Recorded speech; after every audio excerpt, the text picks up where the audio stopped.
Selamat datang di channel YouTube Borin Vlog.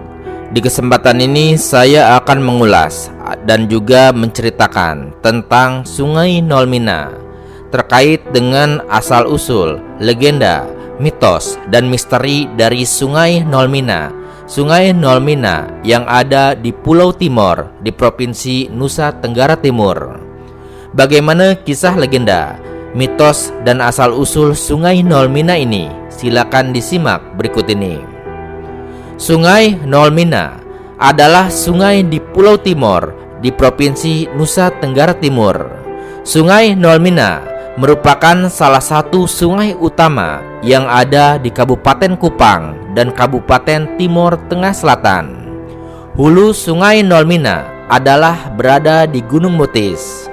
Sungai Nolmina dikenal karena jembatan bersejarah yang dibangun di atasnya, yaitu Jembatan Nolmina. Jembatan ini dibangun tahun 1910 oleh pemerintah Hindia Belanda, dan para pekerja yang membangunnya adalah penduduk Timor yang dipaksa dengan bekerja keras atau kerja paksa. Sungai ini menjadi terkenal karena sering memakan korban jiwa dari masyarakat yang nekat menyeberanginya sebelum adanya jembatan tersebut. Dan cerita tentang banyaknya korban dari Sungai Nolmina ini selalu dikaitkan dengan banyaknya buaya yang ada di Sungai Nolmina, dan bahkan diantaranya diyakini sebagai buaya gaib atau siluman buaya penunggu Sungai Nolmina. Ya, Sungai Nolmina di Timor terkenal dengan kisah mistis tentang siluman buayanya. Masyarakat percaya bahwa ada buaya jadi-jadian yang bisa berubah menjadi manusia dan hidup di sekitar Sungai Nolmina. Beberapa kejadian hilangnya orang di sungai ini dikaitkan dengan aktivitas makhluk gaib tersebut. Adapun terkait dengan buaya di Sungai Nolmina, ada sebuah kisah legenda yang menarik untuk disimak, dan berikut adalah kisah lengkapnya. Dikisahkan pada zaman dahulu kala, di pinggir Sungai Nolmina, sekelompok warga sedang memancing dan juga mencari ikan. Bapak Lanu tampak berbicara dengan tetua desa. "Sudah banyak yang hilang di sungai ini, tetua. Aku takut anak-anak muda terlalu berani bermain air," ujar Bapak Lanu. "Sungai ini bukan sekedar tempat mencari ikan, tapi ada penjaganya dan mereka tidak suka diganggu," jawab tetua desa. "Aku juga mendengar cerita Amanaik itu bukan manusia biasa.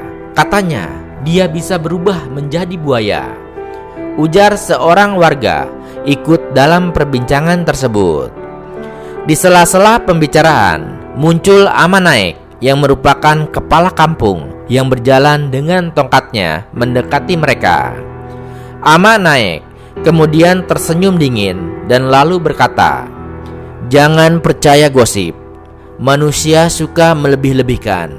Sungai ini hanya menginginkan penghormatan, bukan ketakutan," ujar Amanaik.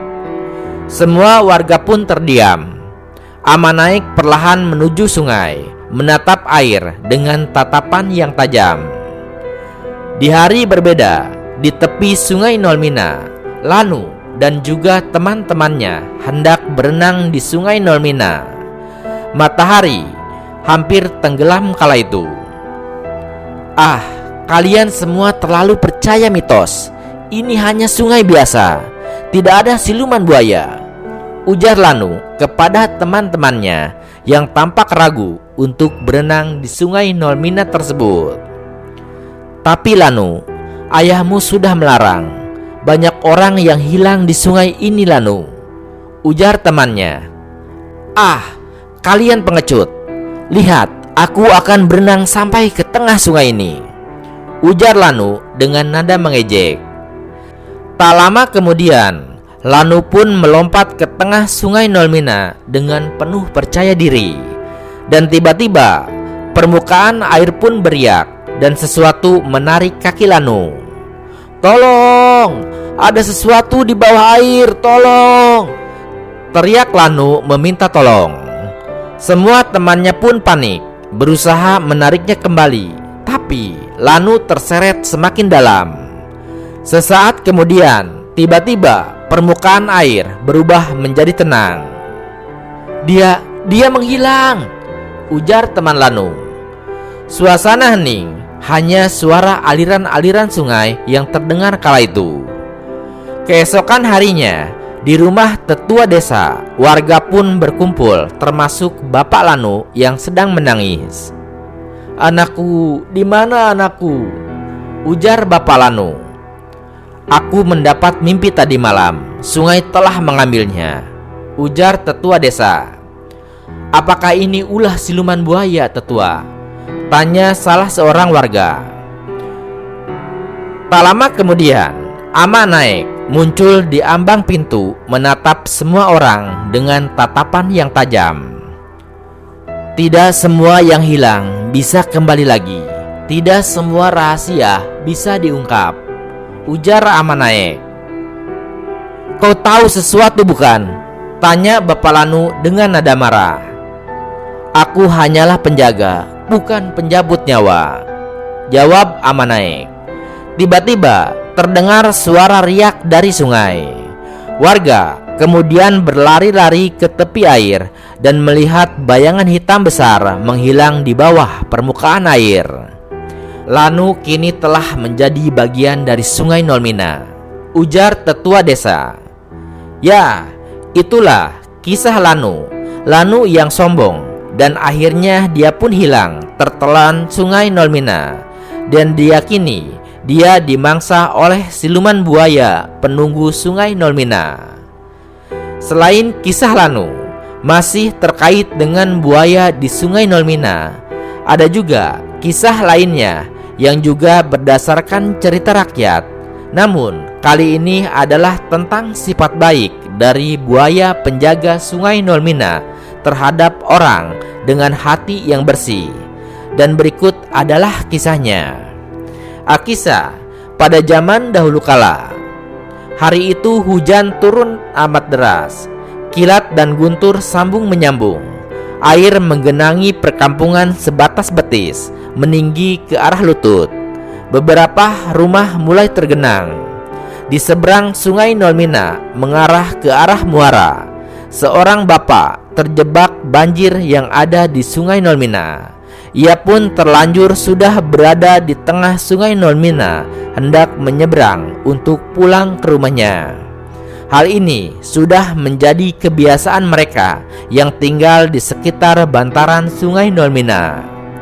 Air yang menggenangi perkampungan mengalir ke Sungai Nolmina. Begitu pula curahan air dari bukit-bukit gundul yang telah dijadikan ladang. Sungai yang biasanya kering di musim kering ikut mengalir liarkan air sebagai sumbangan mereka untuk menambah volume banjir. Si bapak akhirnya pasrah dalam arus banjir. Dalam benaknya ada seuntai doa memohon ampunan atas dosa-dosanya dan juga keluarganya. Ia juga tidak lupa untuk mendoakan keselamatan bagi dirinya dan juga keluarganya. Tidak lupa ia memanjatkan doa agar Tuhan melindungi istri dan 2 orang anaknya yang masih kecil saat itu. Sementara itu di rumahnya, sang istri muram wajahnya penuh kecemasan. Ia memeluk kedua anaknya sambil menengadah ke langit-langit rumah. Air hujan menembus di beberapa tempat karena bocornya atap ilalang yang sudah dimakan usia. Ia pun menaikkan doa agar sang suami selamat kala itu. Harapan hatinya adalah suami mengurungkan niat untuk tidak kembali ke rumah. Biarlah ia bermalam di gubuk kecil yang dibangun di ladang, sekedar sebagai tempat berteduh. Harapan itu terjadi justru sebaliknya. Sang suami atau sang bapak sementara bergulat dengan derasnya arus banjir yang menghanyutkannya dan kini mendekati ke muara. Di pinggiran muara itu berbaris beberapa ekor buaya seakan-akan menyaksikan parade banjir yang membawa banyak material darat ke arah muara Sungai Nolmina yang akan dilepaskan ke laut laksana hadiah di musim hujan. Di antara banyaknya material itu, nampak sesosok tubuh manusia terhuyung dalam permainan arus banjir. Buaya tertua mengambil langkah masuk ke dalam arus banjir. Ia melakukan manuver mendekati tubuh manusia yang ternyata masihlah hidup dan masih menyadari akan bahaya yang mengancam kehidupannya kini telah berganda. Banjir dan juga buaya sang predator yang kini mendekatinya. Sang buaya predator beraksi. Ia kemudian menggunakan moncongnya memberi tanda kepada si bapak. Sesekali sang bapak bergidik. 2 kali, 3 kali, hingga keempat kalinya sang bapak menyadari bahwa sang predator ternyata berniat menolongnya. Sang bapak kemudian membuka selangkangannya. Predator pun masuk dan kemudian mendudukkan sang bapak di punggungnya. Ia membawanya sampai di pinggir Sungai Nolmina. Sang bapak kemudian diturunkan dalam kondisi tak sadarkan diri. Buaya tersebut tidak segera meninggalkannya. Ia menunggui sang bapak hingga sadar dan siuman.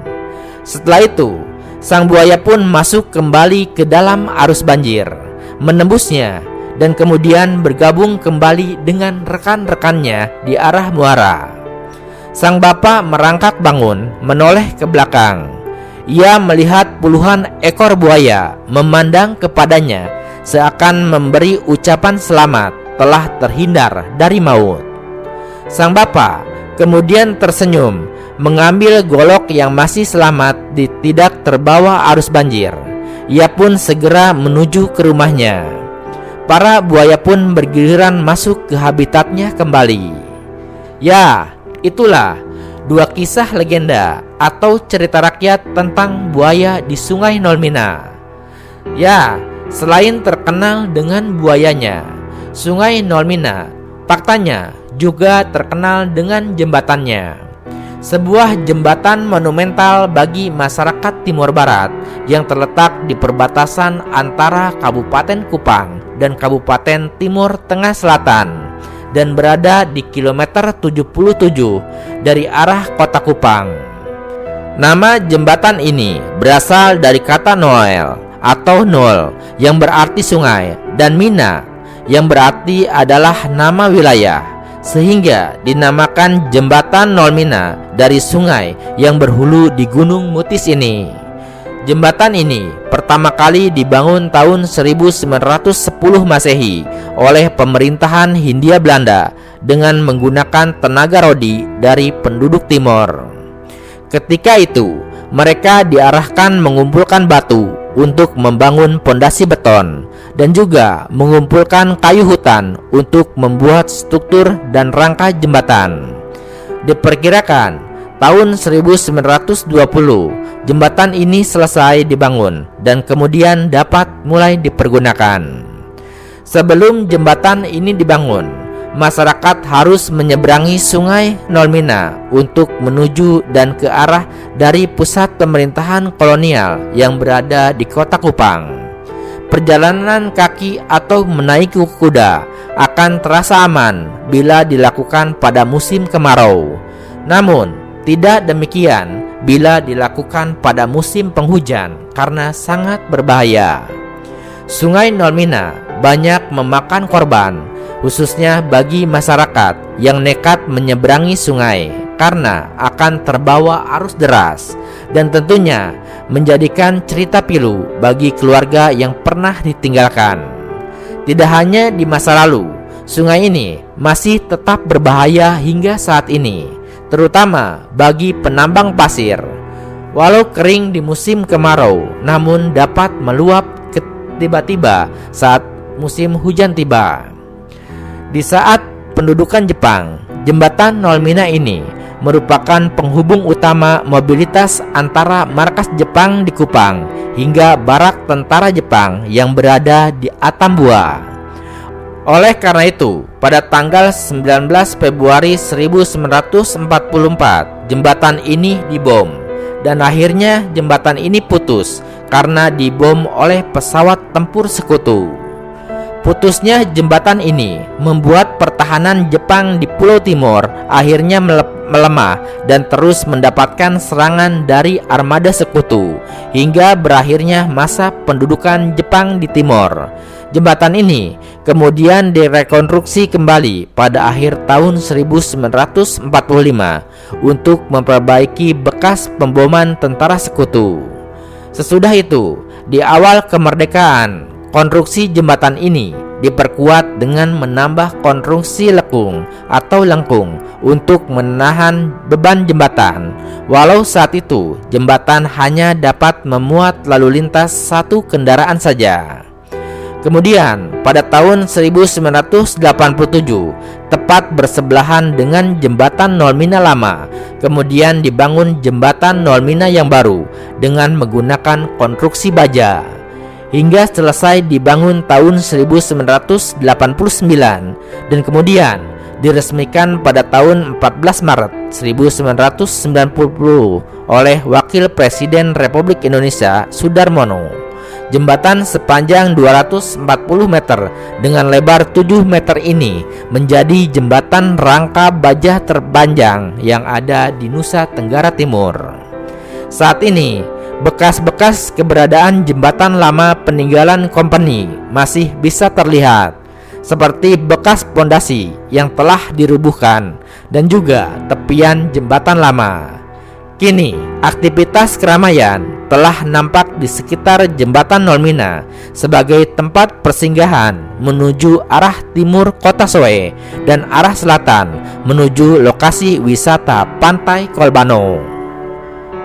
Ya, itulah kisah terkait dengan Sungai Nolmina, terkait dengan keberadaan buaya di Sungai Nolmina, termasuk buaya gaib atau buaya siluman, serta sejarah dari jembatan Sungai Nolmina yang sangat terkenal dan menjadi ikon menarik di wilayah Nusa Tenggara Timur. Terima kasih sudah menyimak kisah Sungai Nolmina ini di channel YouTube Borin Vlog.